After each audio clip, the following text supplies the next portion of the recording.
another beast coming up out of the earth. And he had two horns like a lamb, and he spake as a dragon.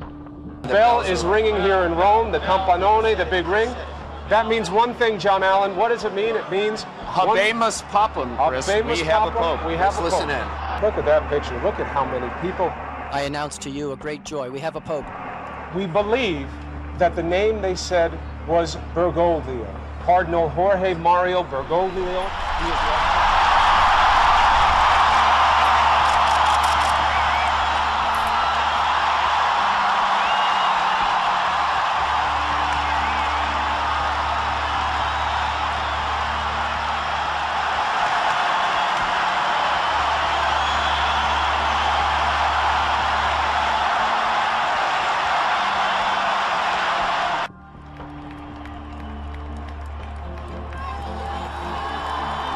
Pope Francis is Time Magazine's Person of the Year.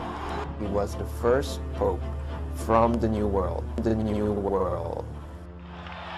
Time magazine have named Pope Francis as their Person of the Year. The publication has credited him with changing the first Jesuit pope, the first pope from the New World, the New World. In one interview, he made it clear he didn't want the church to be, in his words, obsessed with small-minded rules that have led to so-called culture wars over abortion, gay marriage, and contraception. Pope Francis is having a pretty good year, wouldn't you say? First, he was named Time Magazine's Person of the Year. Well, now The Advocate, the country's largest gay and lesbian publication, has named the pontiff its Person of the Year, signaling what could be a shift between the gay community and the Catholic faith. Suzanne Kennedy here now with more on that. Suzanne? Well, Leon and Allison, a decade ago, you probably wouldn't have seen this happen, but today's Pope is very different than his predecessors.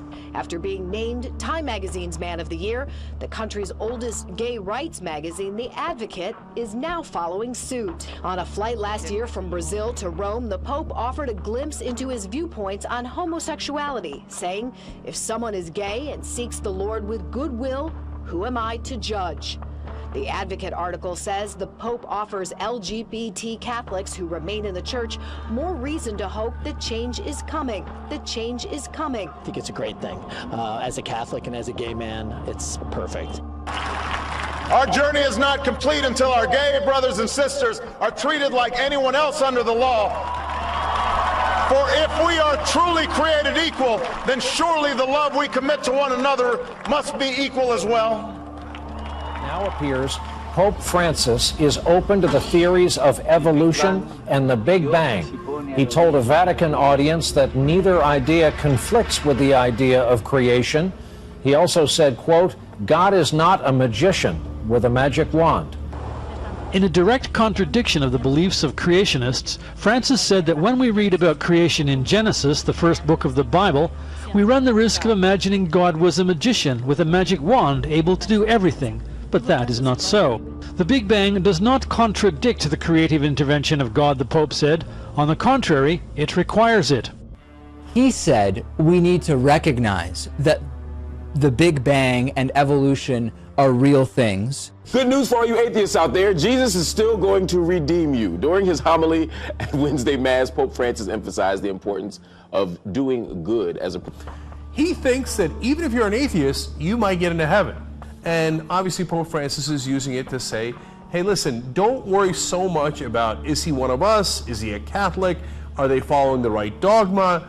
If they do good works, they can get into heaven even if they're not a Catholic. Pope Francis is now saying you don't have to be a believer, you don't have to believe in God in order to get to heaven. And they are saying allegedly that he's reaching out to atheists and agnostics. And the Pope has struck, I'm reading now from the article that says the Pope has struck a surprisingly conciliatory tone towards atheists and agnostics, saying that God will forgive them as long as they behave morally and live according to their conscience. What a blasphemous statement. That is blasphemy, Pope Francis. What, based on the prophecies out of the Vatican that were hidden for all these generations, are they anticipating with the final Pope? Well, the idea among both Catholics and Protestant scholars is that he will be the final Pope. He is the one who is going to be residing over the Vatican as it enters into the Great Tribulation period, and there's also the belief among even some of the Catholic mystics that he might be a false pope, an anti-pope, somebody who helps give rise to the Antichrist. I want to share with you guys here statements that show 100% that Pope Francis is not a holy man whatsoever. And what he states should leave every one of you out there that ever thought he was a holy man knowing better. He is saying that a personal relationship with Jesus is dangerous, and that you cannot seek Jesus alone, that you have to do it through mediation with the church. He goes on to state that you cannot do it. There's no such thing as a do-it-yourself Christian or a free agent. Can you believe it? This man's saying this. This man is anti-Christ, against the Christ. He is all about this satanic synagogue that they have created, full of pedophiles and whatnot. This is proof when this man speaks this blasphemy.